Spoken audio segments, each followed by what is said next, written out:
The deepest pain isn't caused by enemies. It's caused by the hands we trusted the most. And when they're the ones who shatter us, we don't just question them, we start questioning ourselves. I remember sitting in my car after a conversation that didn't sound like betrayal, but every cell in my body felt it.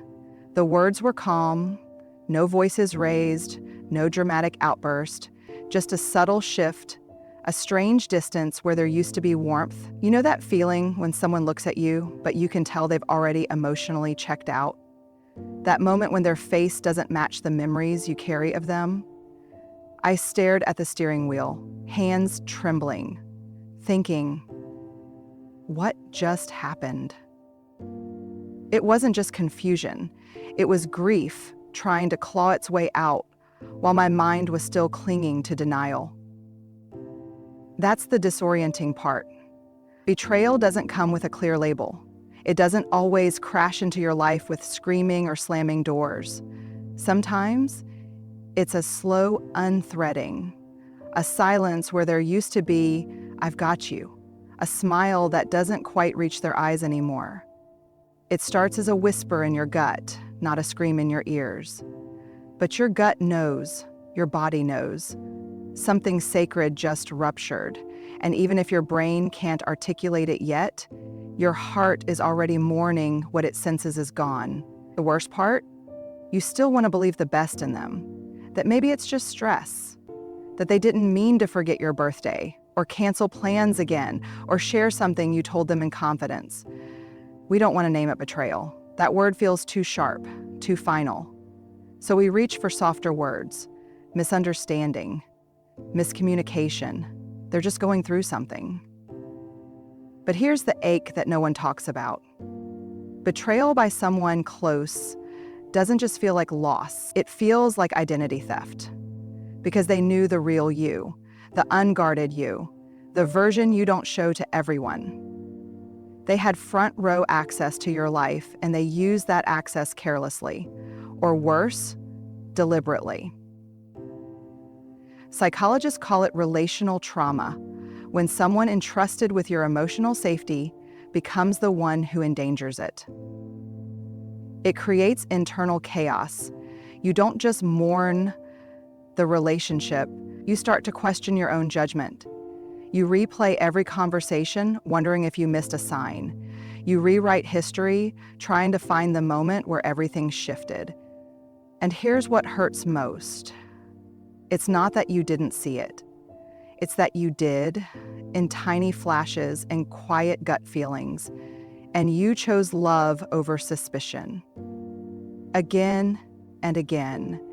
And maybe that's the part that breaks us, realizing we betrayed ourselves a little in the process. We didn't want to believe that someone we loved could do this. So we softened the truth, gave the benefit of the doubt, turned down the volume on our intuition. But now you're here, and the truth is loud, and it's cold, and it doesn't care if you're ready. And still you get to decide what happens next. The realization that it was betrayal doesn't have to define you. It doesn't have to harden you. It doesn't have to harden you, but it will wake you up. Because when someone breaks something you held sacred, you learn that your love is not weakness, your trust is not foolishness, your pain is not proof of failure. It's evidence that you were brave enough to show up honestly in a world where people sometimes don't. And that, my friend, is something they can never take from you. The days after betrayal are heavy in a way no one really prepares you for. It's not just sadness, it's shame. And it creeps in slowly. It doesn't storm in like anger. It settles in like fog. Quiet, disorienting, suffocating.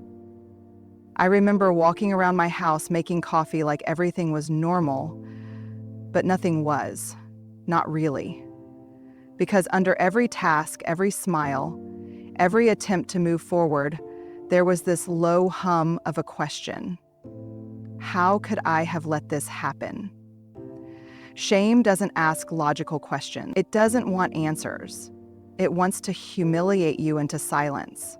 It tells you that you should have known better, should have seen the red flags, should have protected yourself. It tells you that you're the reason it happened. That's the twisted aftermath of betrayal. Somehow, you become the villain in your own story. You start dissecting your kindness, your loyalty, your vulnerability, as if they were character flaws. And you ask yourself things you've never said out loud. Was I too much? Too open? Too trusting? Too naive?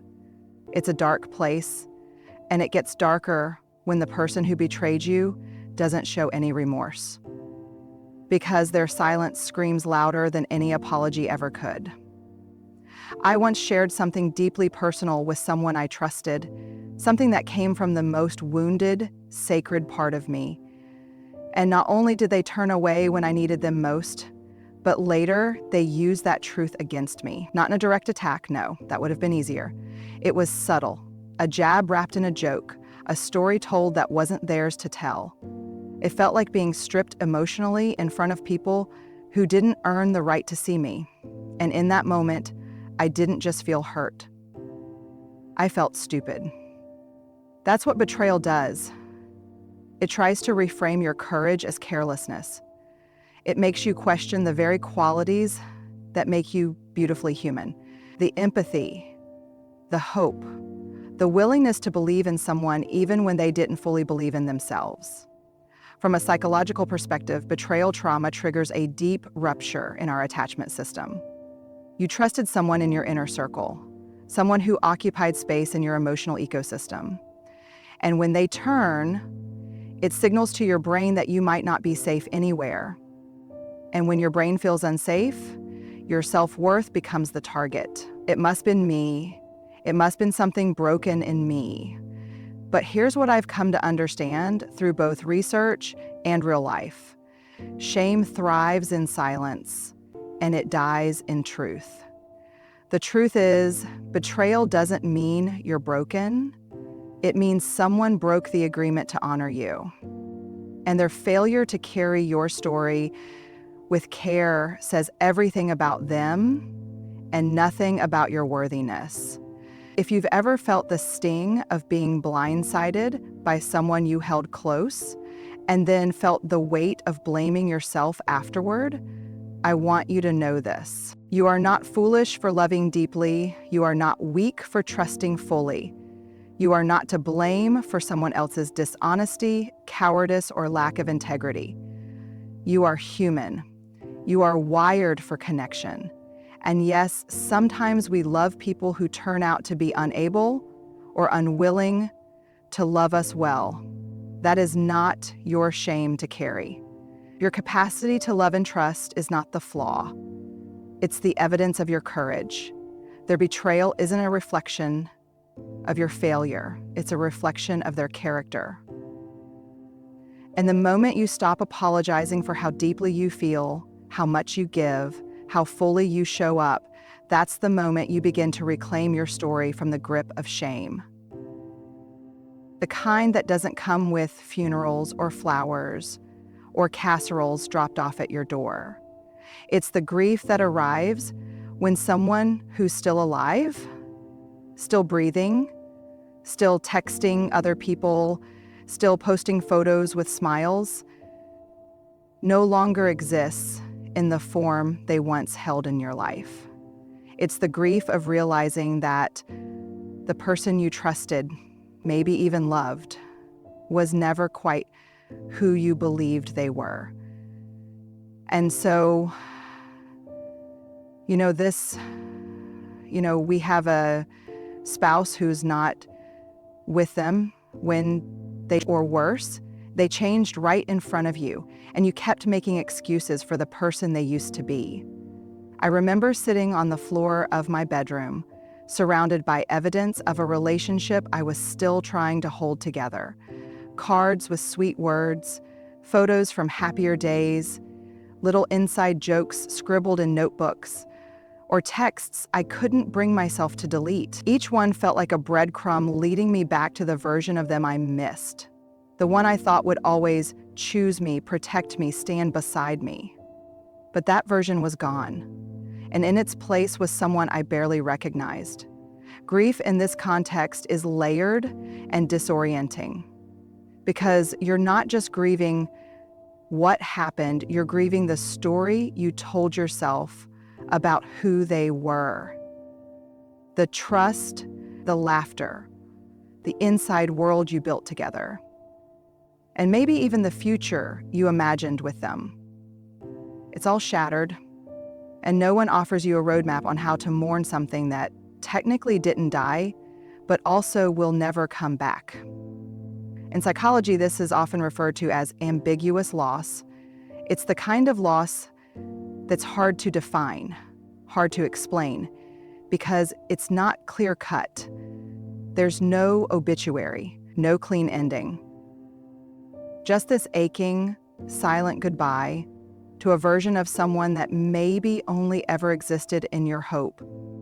And that realization, it cuts deep. And you start asking yourself impossible questions.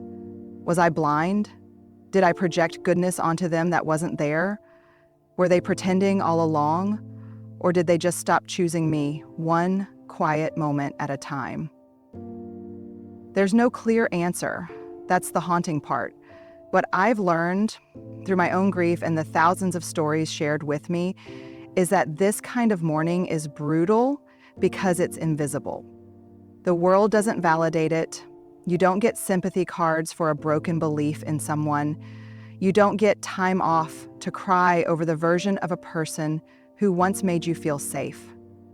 But the loss is real, and it deserves to be honored. It deserves to be cried out, journaled about, spoken aloud to friends who won't try to fix it but will just sit with you in the mess of it. You deserve space to say, I miss the person I thought you were, and let that sentence hang in the air without trying to make it make sense. And here's the hard, liberating truth.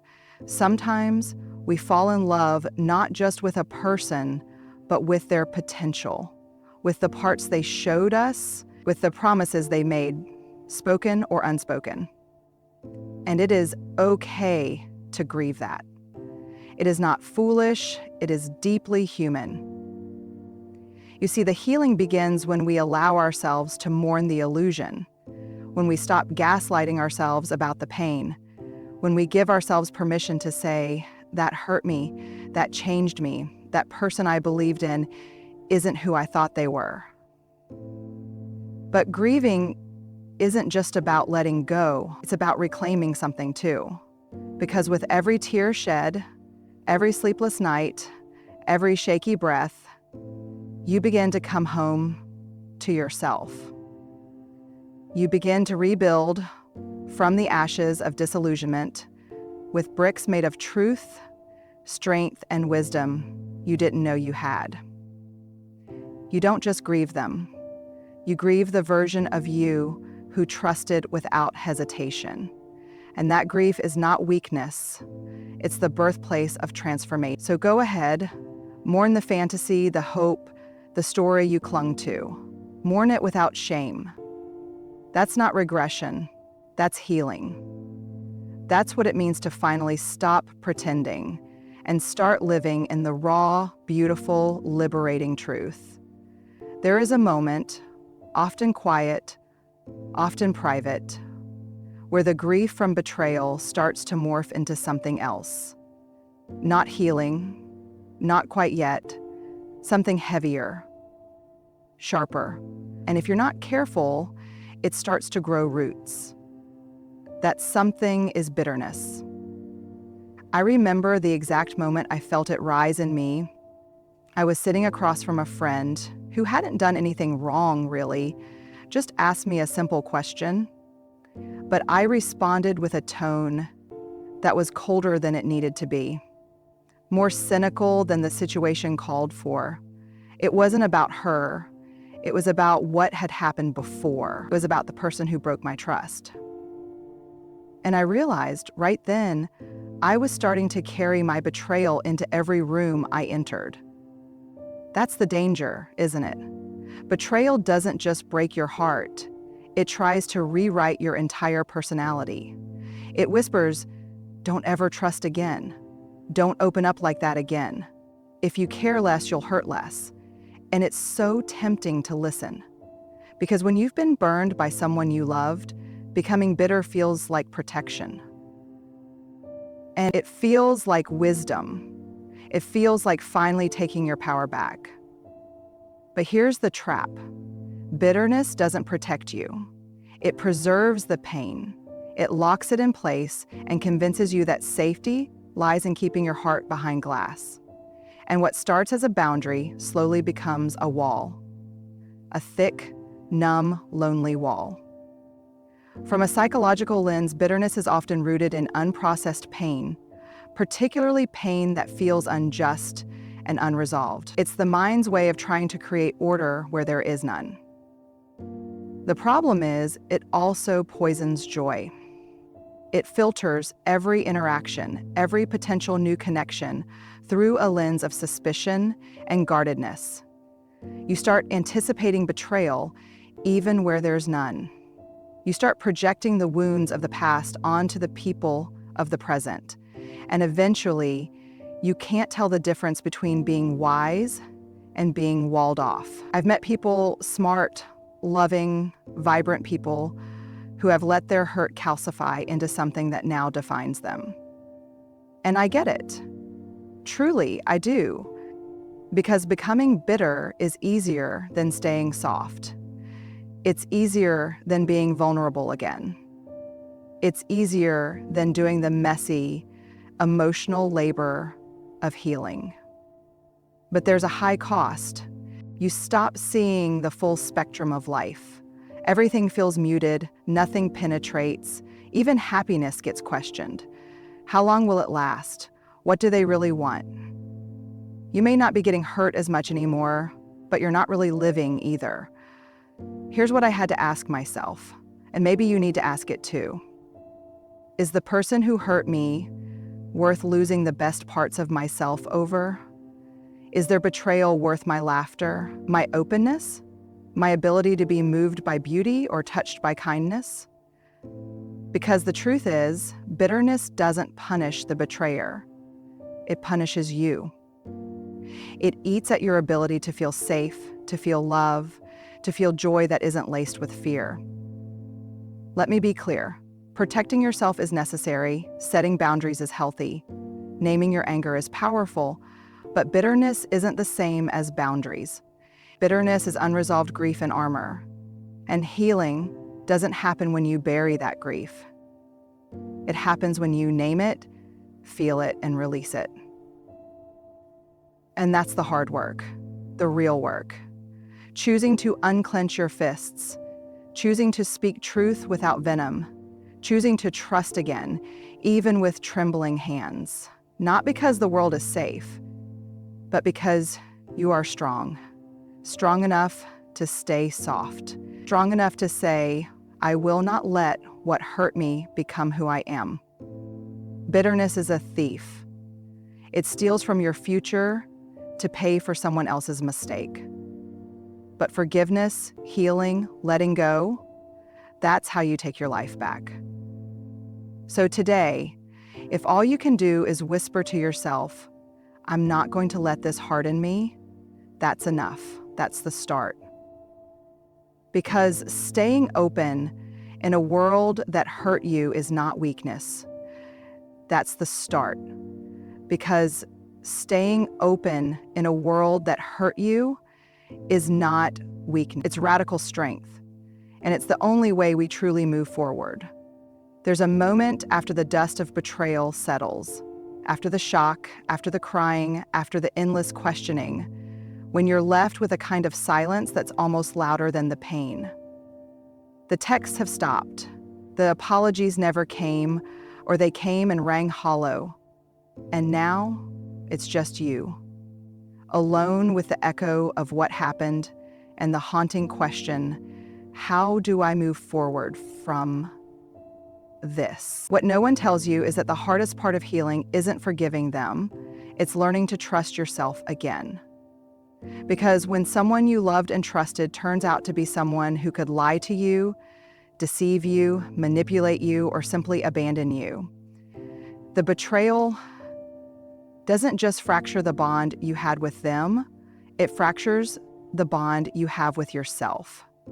And suddenly, the voice inside you that used to say, "I've got this," becomes quiet. Or worse, cruel. You start second-guessing your memory. Did I miss the signs? You start judging your choices. Why did I let them in? You start shaming your heart. Why do I always love the wrong people? It's an internal war, and most of the wounds aren't even visible. I remember waking up one morning after my own heartbreak, looking in the mirror and feeling like a stranger.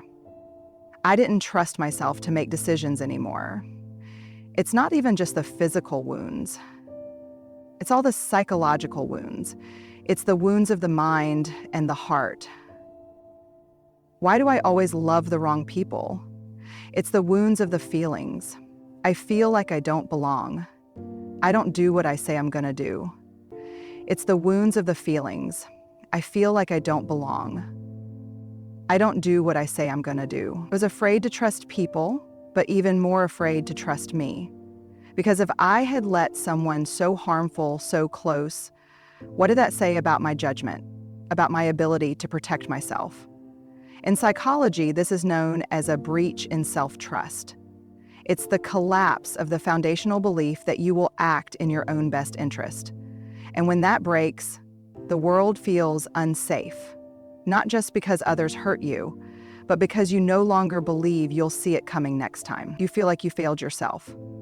But here's the truth, the one I had to come face to face with. You didn't fail. You loved.